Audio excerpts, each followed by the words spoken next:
GettingPositiveKarmaNow.com presents Bhagavad Gita for All, lectures by Nalan K. Narula, recorded in front of a live audience.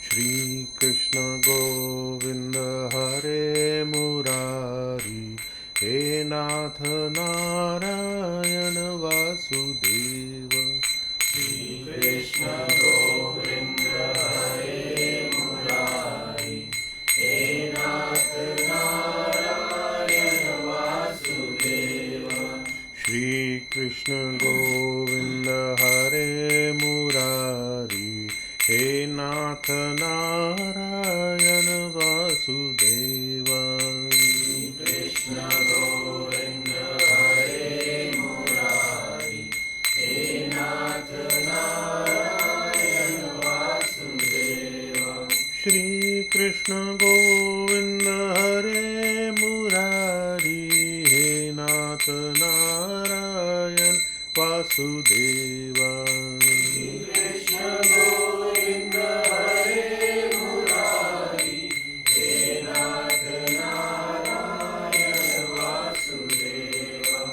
Shri Krishna Govinda Hare Murari He Nath Narayana Vasudeva Shri Krishna Govinda Hare Murari He Nath Narayana Vasudeva Shri Krishna Govinda Hare Murari He Nath Narayana Vasudeva Shri Krishna Govinda Hare Murari He Nath Narayana Vasudeva Shri Krishna Govinda Hare Murari He Nath Narayana Vasudeva Shri Krishna Govinda Hare Murari He Nath Narayana Vasudeva Shri Krishna Govinda Hare Murari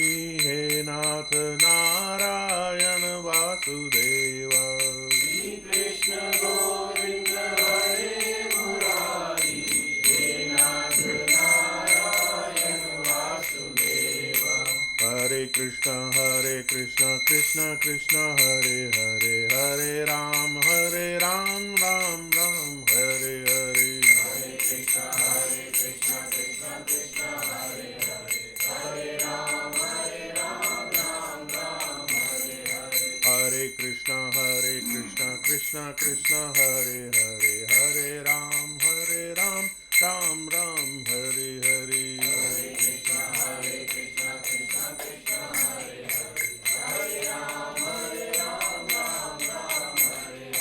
Hare Krishna Krishna Krishna Hare Hare Hare Ram Ram Ram Hare Hare Hare Krishna Krishna Krishna Hare Hare Hare Ram Ram Ram Hare Hare Hare Krishna Krishna Krishna Hare Hare Hare Ram Ram Ram Hare Hare Hare Krishna Krishna Krishna Hare Hare Hare Ram Ram Ram Hare Hare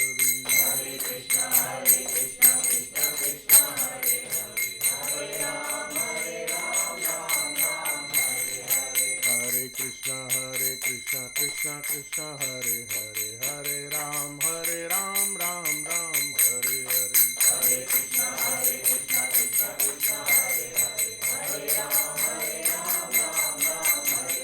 Hare Krishna Krishna Krishna Hare Hare Hare Ram Ram Hare Hare Hare Krishna Krishna Krishna Hare Hare Hare Ram Ram Hare Hare Hare Krishna Krishna Krishna Hare Hare Hare Ram Ram Hare Hare Hare Krishna Krishna Krishna Hare Hare Hare Ram Ram Hare Hare Hare Krishna Krishna Krishna Hare Hare Hare Ram Ram Hare Hare Hare Krishna Krishna Krishna Hare Hare Hare Ram Ram Hare Hare Hare Krishna Krishna Krishna Hare Hare Hare Ram Ram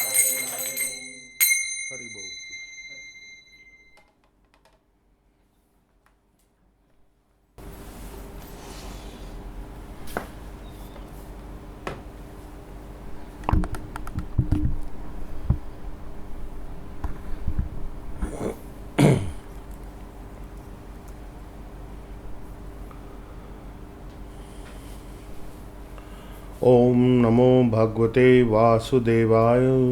Om Namo Bhagavate Vasudevaya. Om Namo Bhagavate Vasudevaya. Om Namo Bhagavate Vasudevaya. Om Namo Bhagavate Vasudevaya. Om Namo Bhagavate Vasudevaya.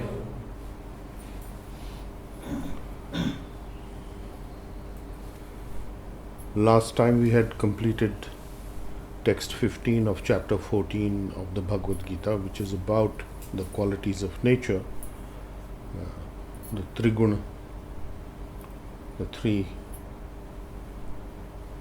attributes of nature: mode of goodness, mode of passion, mode of ignorance. And the last shlok we had talked about was in the 15th text of the 14th chapter, that when one dies having developed the mode of passion, he takes birth amongst those who are attached to fruitive activities, and he who dies in the mode of ignorance,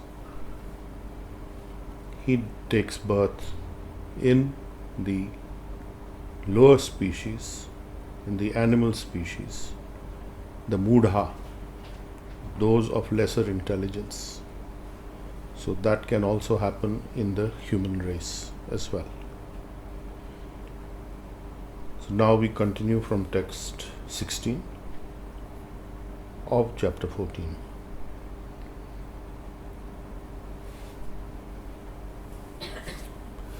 Rajasi pralayam gatva karma sangishu jayate tatha pralina tamasi mudha yonishu jayate.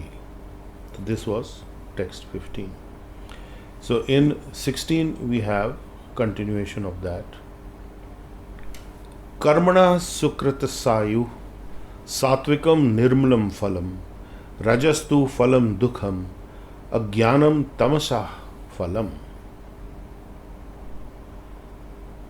So work that is virtuously done in the mode of goodness is declared as being of the quality of purity and gives happiness and wisdom, while work done out of desire and attachment are done in the mode of passion, resulting in a mixture of pain and pleasure.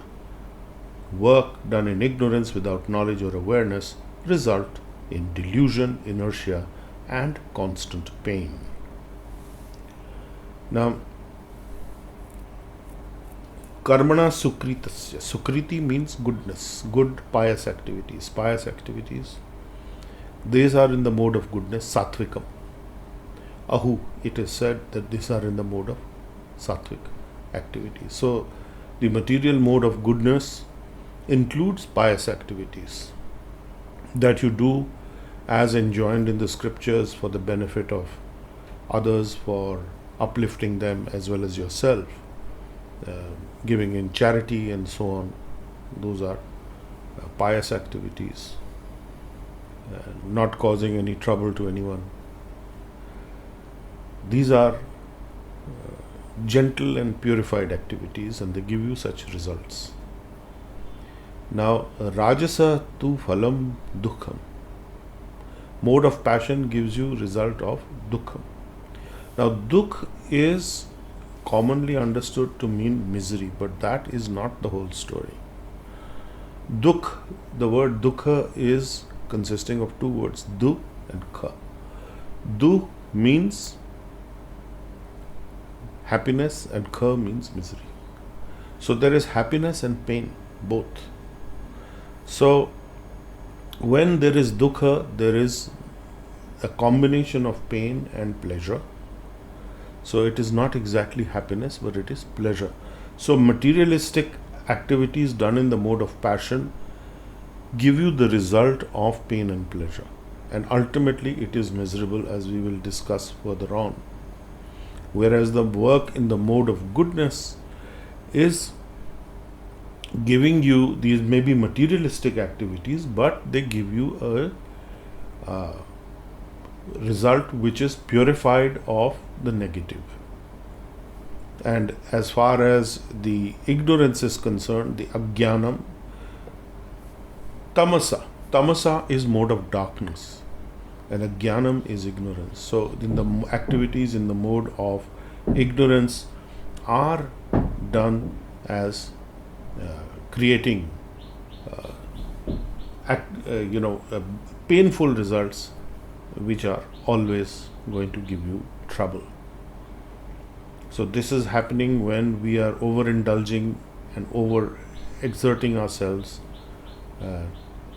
trying to gain some benefit without thinking of the consequences. So without this knowledge of consequences, which is basically without the knowledge of karma and how it affects us and what are the results, it is very dangerous. So activities in the mode of passion and ignorance can be in the mode of passion we can talk about is that when one works very hard and out of great attachment and greed and so on and so forth, and wants to achieve many things, and it is highly hyperactive in one sense to gain some fleeting pleasure, dukkha, it is going to give you some pain at the end of it.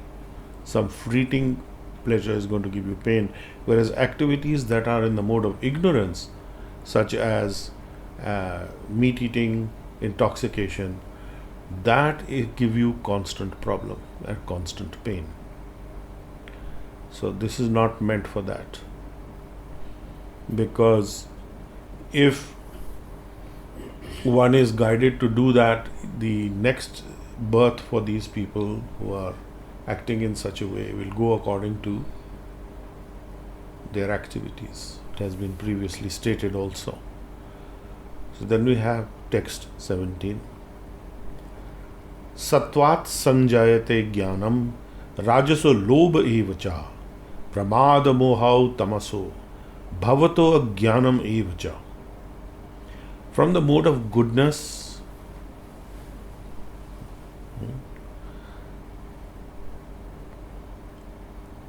knowledge develops.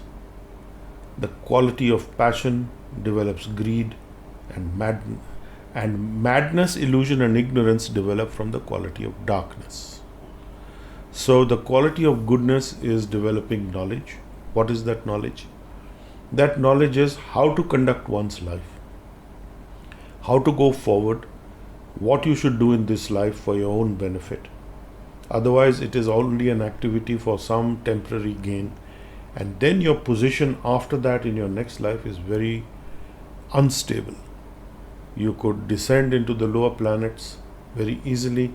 You could descend into a lower life form very easily.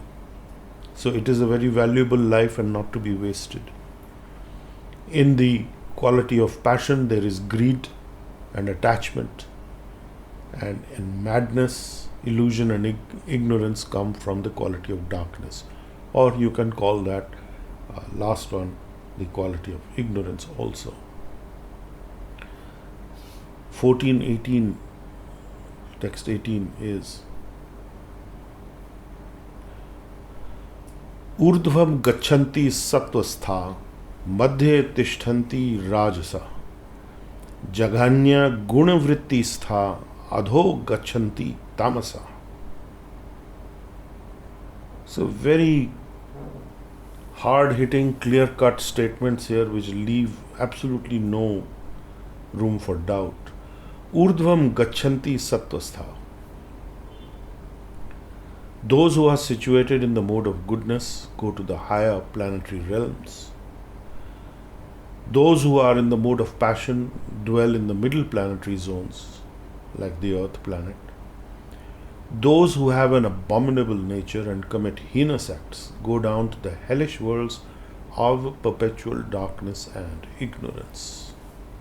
So adho means descent, go to, gachanti. They go down to the lower forms of life. And it is said, jaghanya. Jaghanya means heinous, horrible, abominable. guna, quality. Why is that heinous and abominable? Because vrittistha, the activities done are abominable. Like murder, killing, flesh eating, and so on and so forth. So that goes down to the hellish worlds where there is no light actually.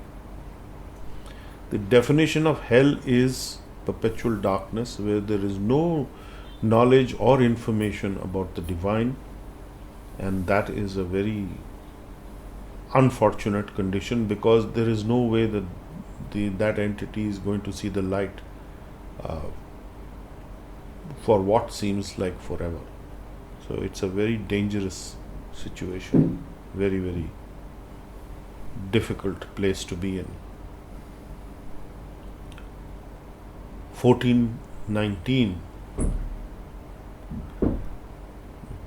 Nanyam gunebhya kartaram yada drishtanupasyati gunebhyascha paramvetti mad bhavan so adhigacchati.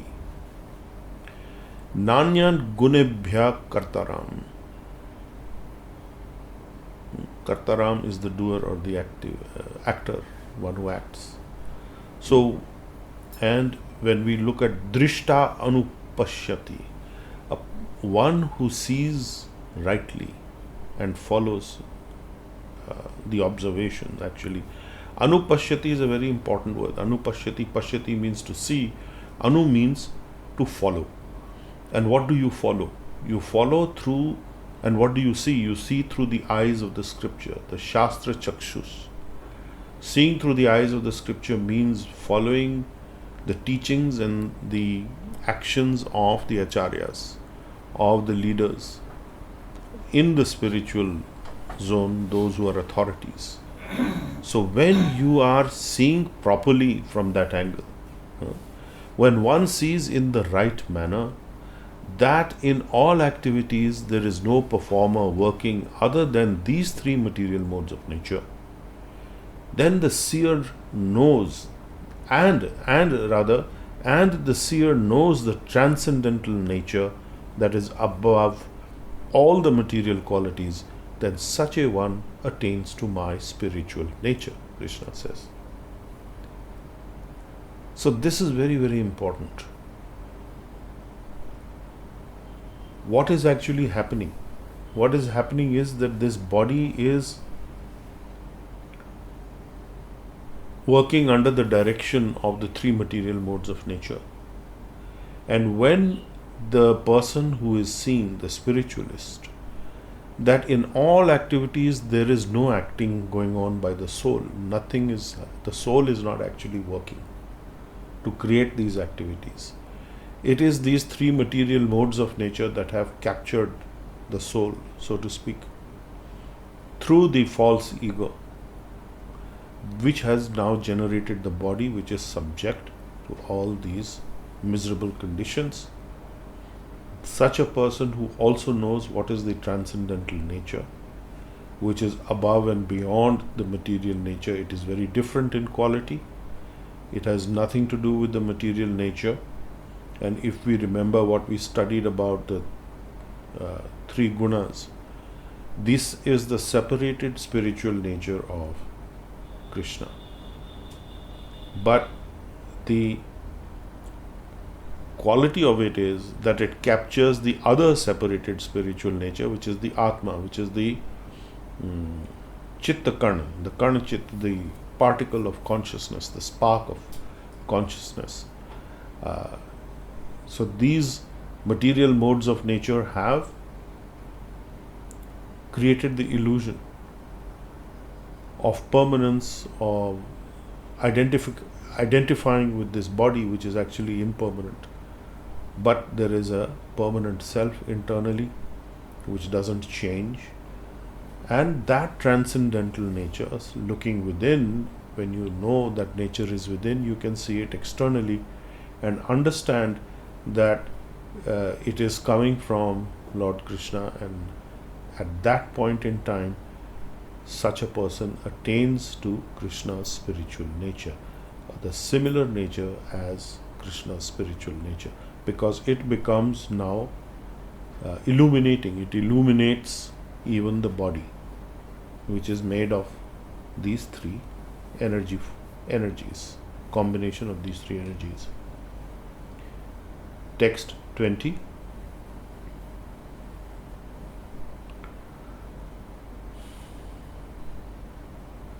गुणान एतान अतीत्य त्रीन देहि देह समुद्भवान जन्म मृत्यु जरा दुखेर विमुक्तो अमृतम अश्नुते.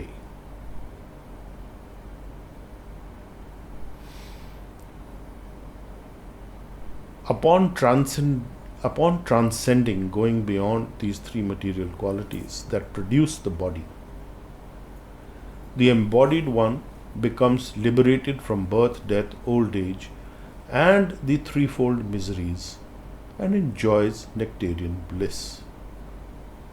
So, dukher is the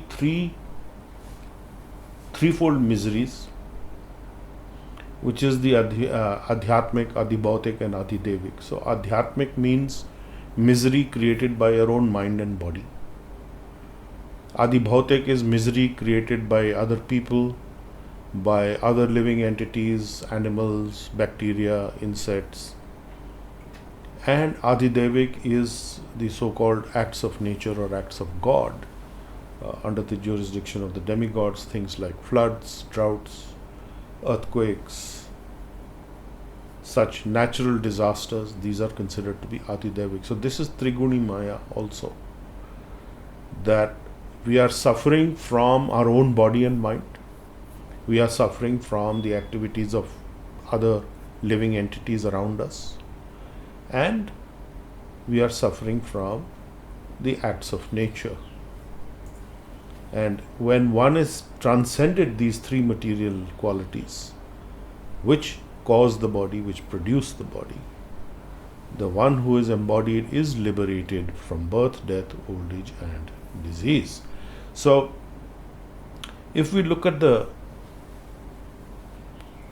whole sequence of what we have discussed today, what we have heard from Lord Krishna telling Arjuna, that various qualities of work or activities develop different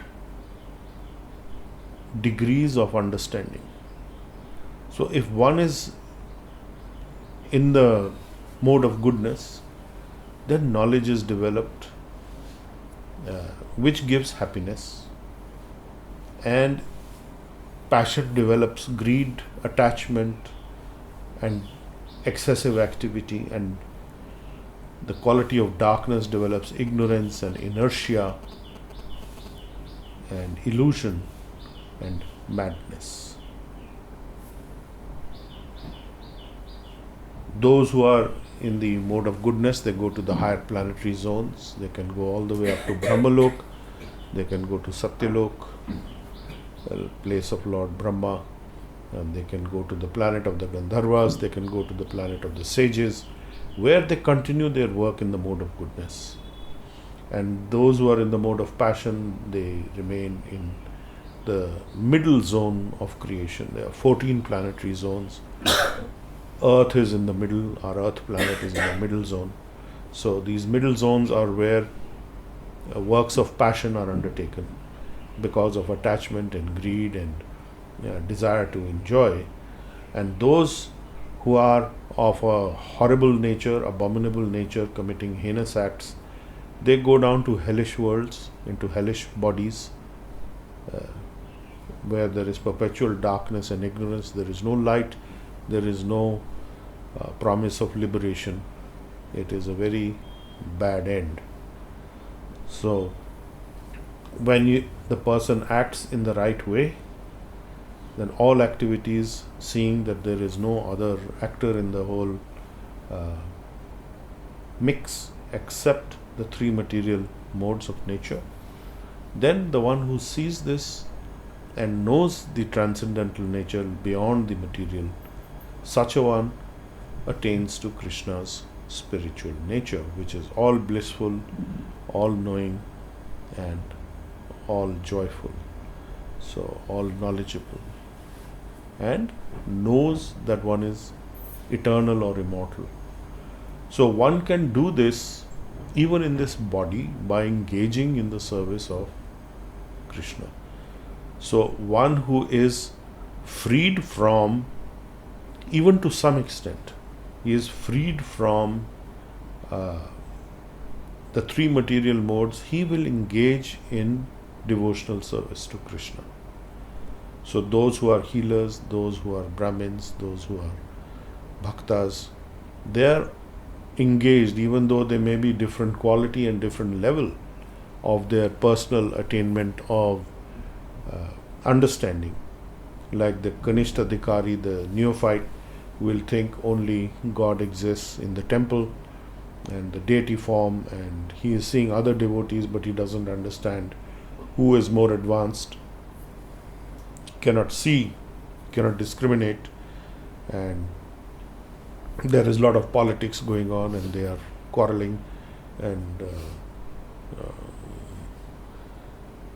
saying one method or process is better than another. This kind of debate is going on, and it is more ego-driven, more passionate, and a certain degree of ignorance is definitely there, but they are on the purificatory path.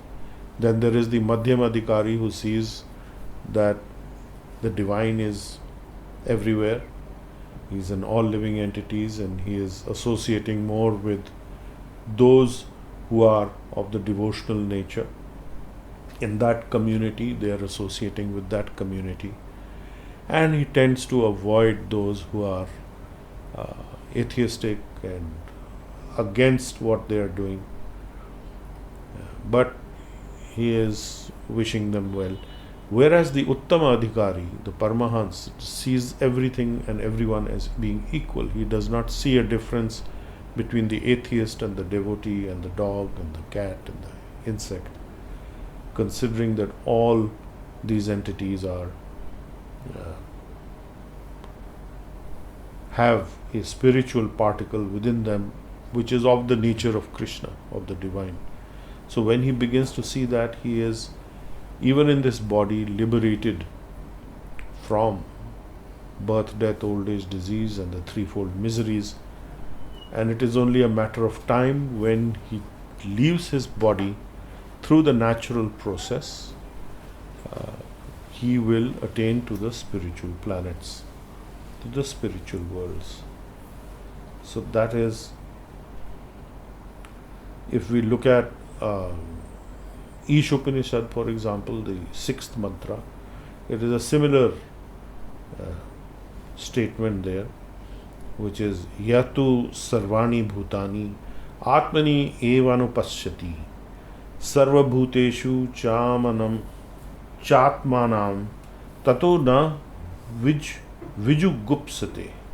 So one who is seeing everything in relationship to the Supreme Lord and sees all the living entities as his parts and parcels, and who sees the Supreme Lord within everything, he does not hate anyone or anything. He is just seeing that these are activities of the material modes of nature creating hateful or non-hateful or non-desirable or desirable situations which are passing. So the point is, what do we learn from this? We learn from this that first of all, excessive endeavoring is not required. So the question comes, why should we work so hard for anything? You should work only for what is necessary. So we find this in the mode of passion, that one tends to do more than what is required out of this attachment and greed and passion to feel superior. And so a lot of dukh is taking place, a lot of hard work, very miserable work for a little bit of pleasure. And those people who are ignorant of this, at the end of their life, they may have achieved or amassed some material gains. But if they do not know what is the spiritual purpose of life, what is the end point, their life is wasted. So one can be a social worker, one can be a politician, one can be a businessman or industrialist, not having this understanding and not working to develop that in their life, the whole purpose of life is wasted, because at the end of life, nothing is going with you anywhere except your karmic resonance. Whatever is your bank balance of karma, as Krishna has explained very clearly. So it is your activities that carry you. And if you are going to be doing just temporary material benefit activities with no reference or no association with the spiritual, your life is wasted, quite frankly. Now, this is not something that you can tell people to their face who are not prepared with this knowledge. This is an understanding that comes for people who have advanced in their knowledgeability or their knowledge base and have come to the point of being devotional servants of Krishna. So this is a very important understanding. It is also a very tough thing to do, and I can share with you that in the recent past we have had two people, one from India, one from the West, two healers, who have thought of going in that direction of over endeavoring and looking at, I will have future benefits, and there's going to be a lot of hard work, and there's going to be a lot of passionate excitement, and it could be a gamble because I could lose things and then I'll be back in a very bad situation. So I asked them, why do you need to do all this? For what? If you have your trajectory mapped out in your life, that you're financially doing okay, you are planned that what's going to happen in the future, and your financial future is taken care of, then what else is left for you to do in life? You devote yourself to getting this knowledge and understanding about the spiritual nature and the material nature, and then your life becomes successful if you are working on the devotional path to be liberated from these Triguni Maya. That is the end point, actually. And you do that by being engaged in the service of Krishna. So even in this life, Krishna says that at the end of your body, you will enjoy nectarian bliss in the 20th text of the 14th chapter. And you can even actually enjoy it in this life by being engaged in Krishna conscious activities, in devotional service. As a healer, you are also serving Krishna. And then when you add the knowledge of Krishna to it, that is an indirect service in one sense, because healers don't have the knowledge given to them initially about Krishna and where the Reiki energy is coming from. And those who go to the second degree of Reiki, they get this knowledge also through the mantras and the symbols that are given to them as part of their healing process, that these are originating from the divine. And in all the three symbols that you get is originating from the divine. Those who are Reiki masters or go to the third level, they also get a symbol which is direct descent of divine energy coming from the source of all sources, from the divine, and that is Krishna. So in the Reiki too, there is a symbol and mantra that talks about power that is coming directly from the Supreme Spirit, that can appear from nowhere, just like Lord Nrsimhadev appeared from nowhere, from the middle of a stone pillar. And then there is another symbol that is a connecting symbol that connects from the atomic self, the Vishnu symbol.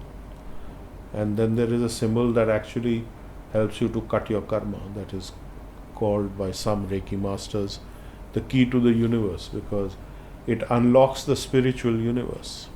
So all this knowledge is there, but it is hidden.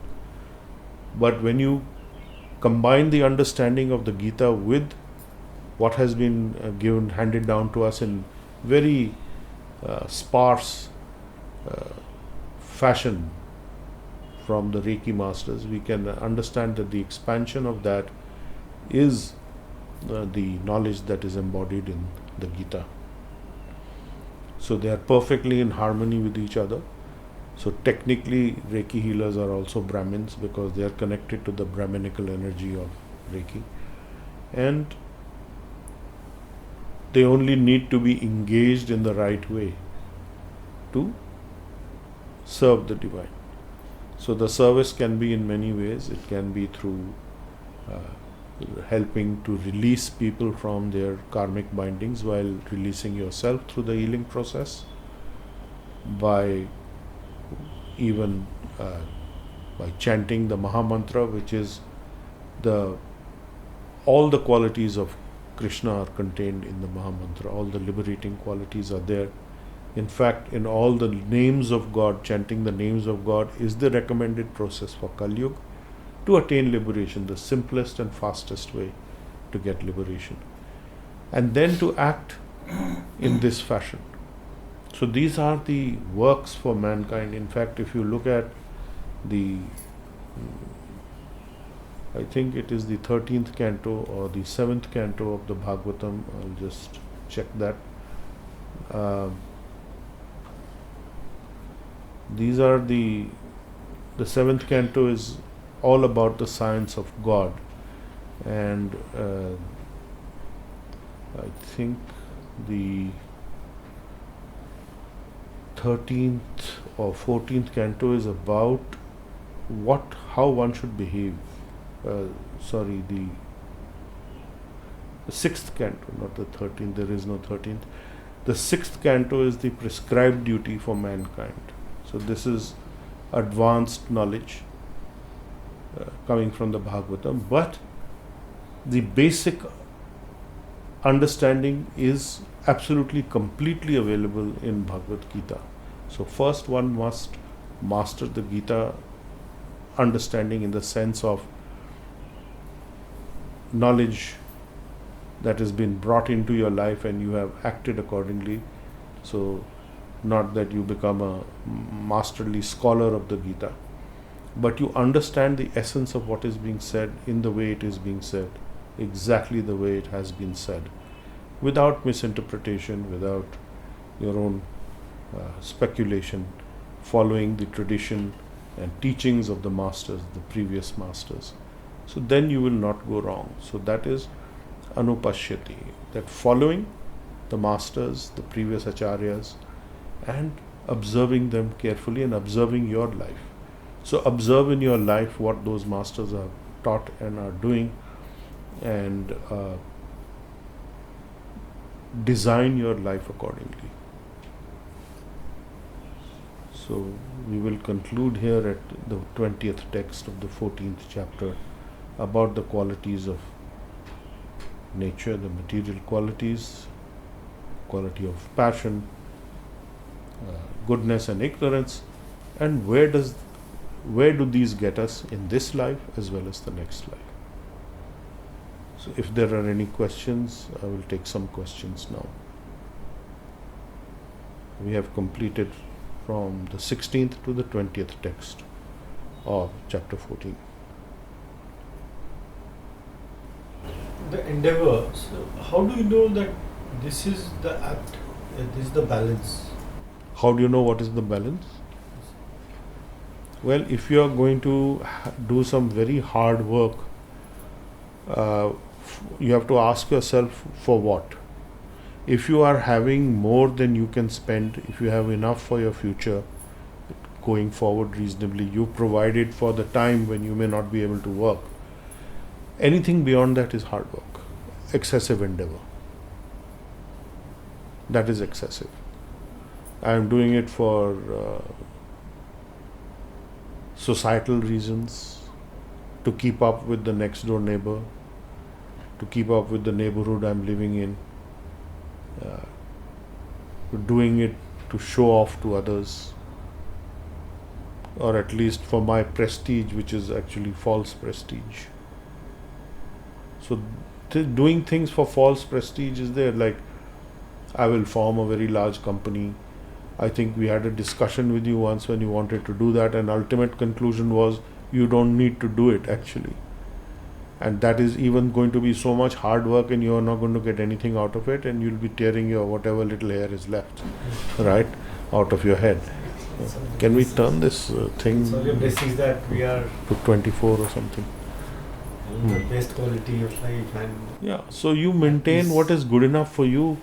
You know, you look after your child, you look after your wife, and your duties to your parents, and you have enough for that, and for the foreseeable future, and you plan for your future and make sure that uh, as much as you can, that you are comfortable, you have some fallback plan in case things don't work out in your retirement.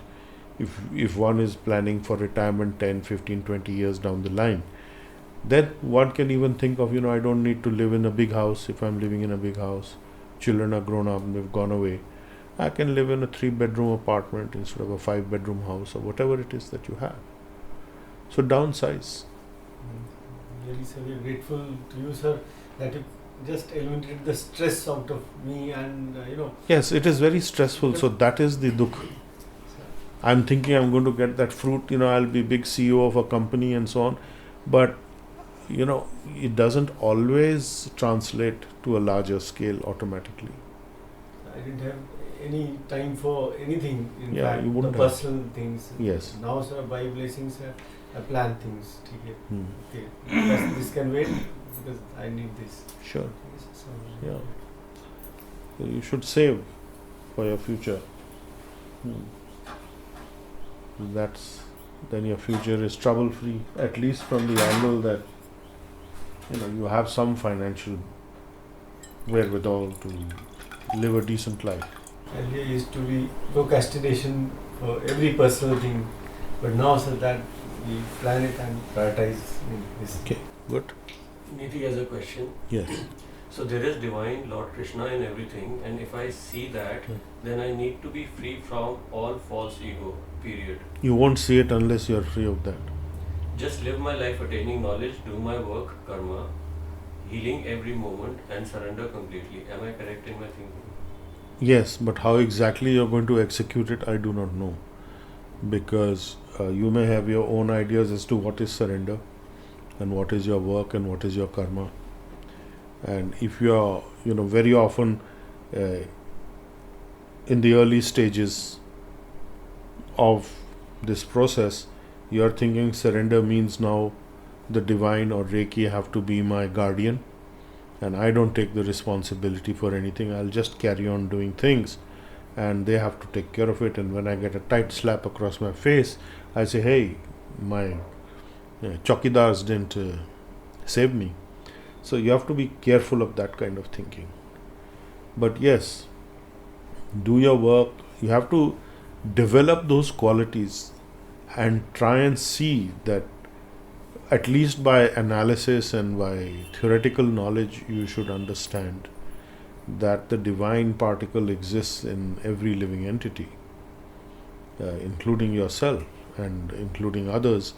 It does not mean that they have become the divine or that you have become the divine.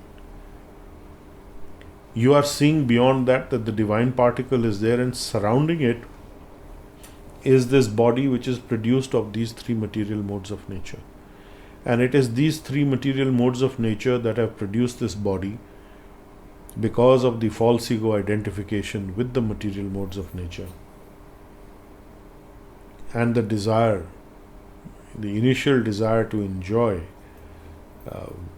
separate from the presence of the divine. So this is a separation situation. And we need to focus on that. So how will we get rid of the separation is by seeing that everybody on this planet is also separated from the divine, like I am, but the divine is with everyone still. So working with that understanding, see if you can deal better with people and not develop hatred, as it says in the Ishopanishad, the mantra, the 6th mantra, that a person. So Ishopanishad has got 18 mantras, and this is considered the law book, because it is an absolute condensed form of everything that is required for a person to understand the divine. But these are higher studies. So one can study these things. But the process is, you do your healing on a daily basis, associate with others who are healers.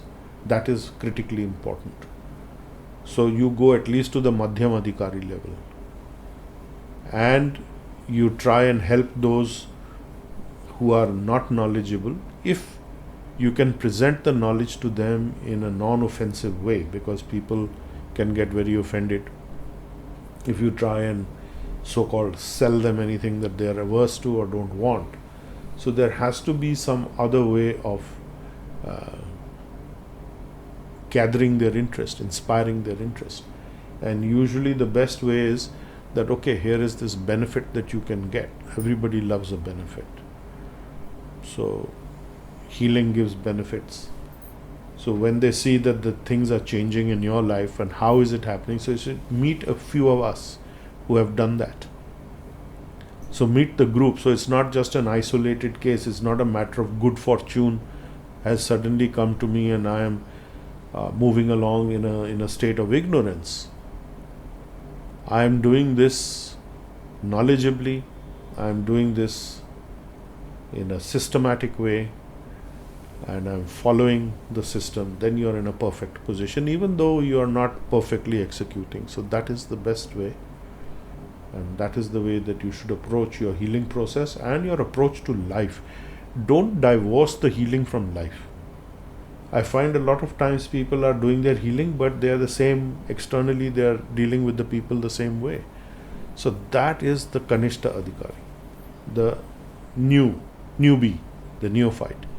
So that is the junior kindergarten class. So you can assess yourself without judging yourself harshly or anything. Be dispassionate. See where you are. Because you can see people who are outwardly doing in one part of their life lot of spiritual work or religious work, pujas and so on and so forth, and deity worship, but the next moment they are same old rascals. They're doing the same old nonsense. So that is a very, very dangerous path. So get out of that as fast as you can. So that's a transition. You must transition to the next level, and the way that you will transition is that you must associate with other healers. It is a requirement. You cannot make it on your own. Very difficult. Do not think of self-realized Babajis and say they did it, I can do it. You are not a Babaji. And how many lives they did what, we do not know. We cannot become Raman Maharishi. Somebody saying, I never read any scriptures and now I am giving Gyan on scriptures. There is some person who comes on TV and talks like that. Big beard, very big following. I don't know his background.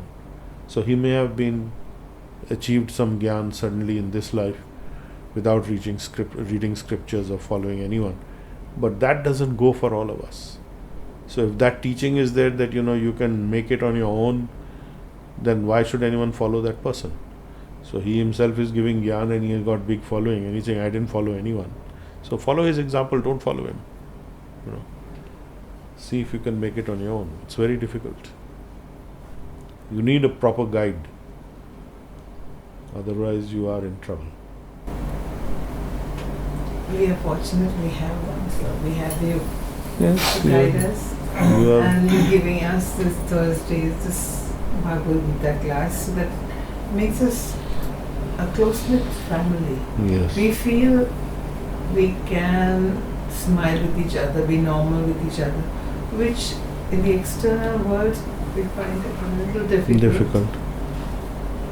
Yes, Sangsu, you have a question? So just one of the points that was coming to my mind was about these desires, about passions. I mean, majority of the life, one is thinking about his goals, what he wants to do in life. Because we've been achieve, taught because like we've been that. taught that way. Exactly. That is how we are habitual of thinking. Fine.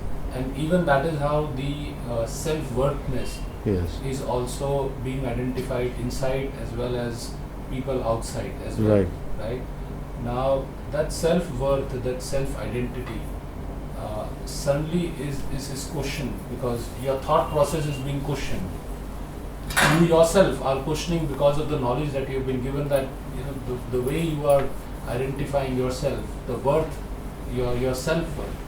Those parameters are not correct.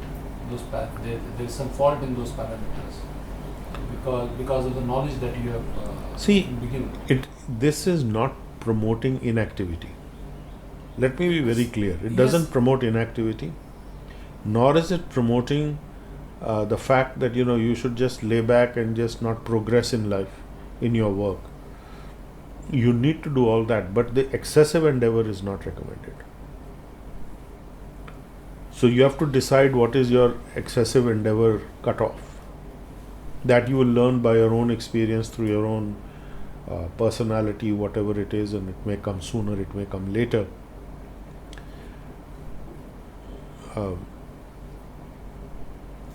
It is not that you shouldn't be ambitious. The question is, how ambitious do you want to be? And what do you want to do for it?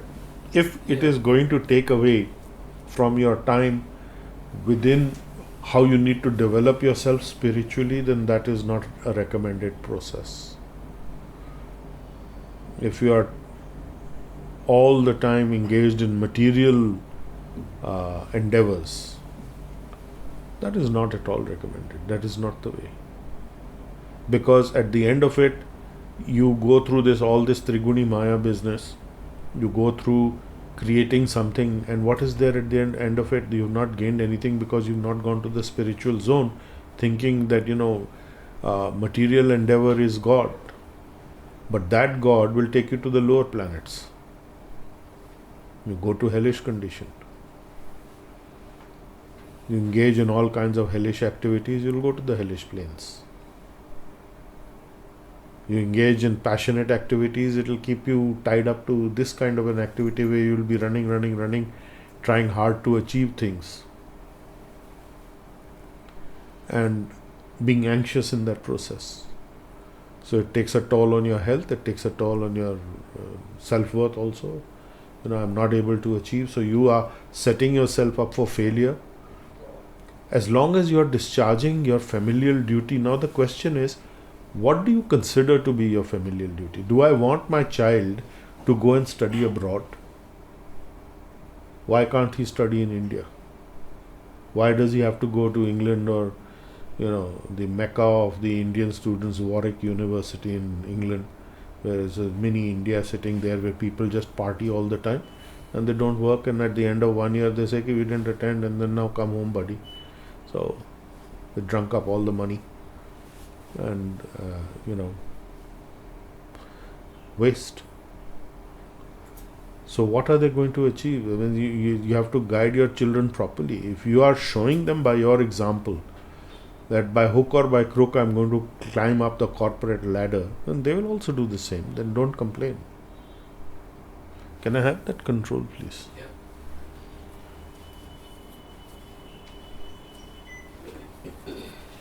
So this is going to be difficult.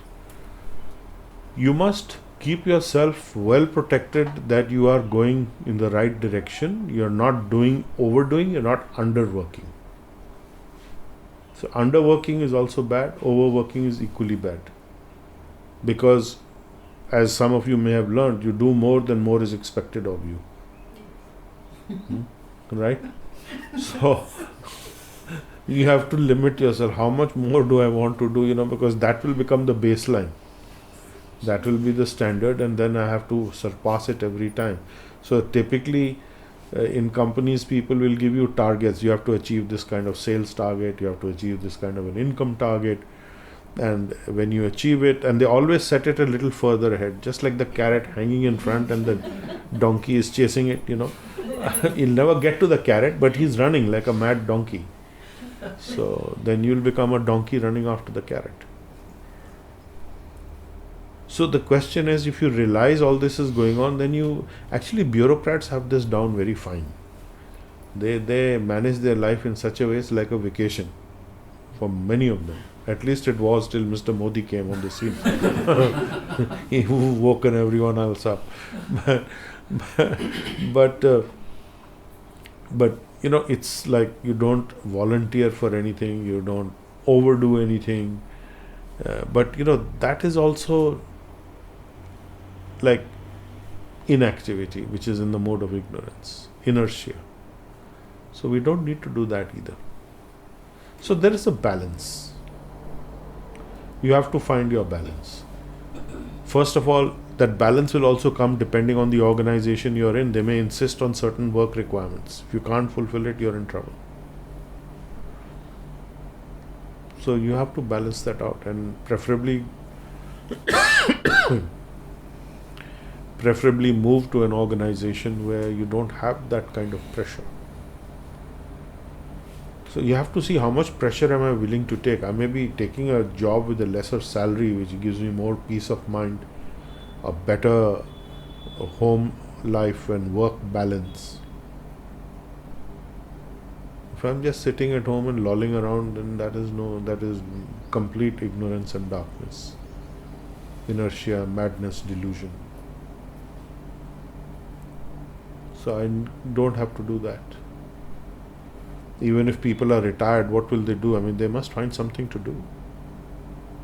So you should plan, this is what I'm going to do, and start practicing now.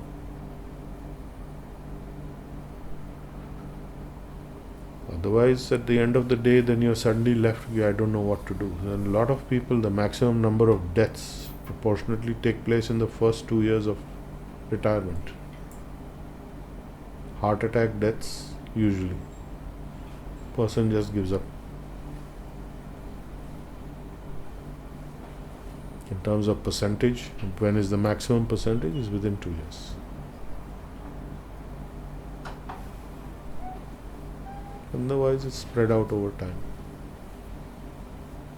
People who are active throughout their life, even till old age, they are doing good.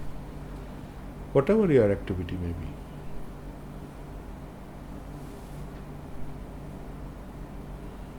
Any other questions? Or just Nidhi is saying, very grateful, sir, for your presence, guidance, healing, and blessings. Okay. Any? Also, you were saying about associating with other healers and spiritual guides. So, on that note, should we celebrate Guru Purnima then? Yeah, you celebrate amongst yourselves. So, guided by you. Mm-hmm. Yeah, so celebrate amongst yourselves whatever you want to do. So, Sunday can we come? No. Yes. There are a lot of people asking. No, there is no celebration here for me on Sunday. You see, Guru Purnima comes once a year, right? So you do the once a year and then you lock it up in the cupboard after that and then misbehave through the rest of the year. So what's the point? So better to behave throughout the year, no? Every day. Yes, every day. Yes. Why? What is this once a year Guru Purnima business? So that is the understanding you need to have. So this is some formal understanding of it, and the rest of the year you are doing what you feel like. No. Bhavani Tyagi saying, love you all, very, very grateful, sir. Okay. Anything else? Alright, we will conclude here today. So we have covered 16 through 20 of the 14th chapter of Bhagavad Gita. We'll proceed from there further on next time. Om Namo Bhagavate Vasudevaya. Om Namo Bhagavate Vasudevaya. Om Namo Bhagavate Vasudevaya. Om Namo Bhagavate Vasudevaya. Om Namo Bhagavate Vasudevaya. Om Namo Bhagavate Vasudevaya. Okay, thank you all for being here. See you next week. You've been listening to Nalan K. Narula on GettingPositiveKarmaNow.com.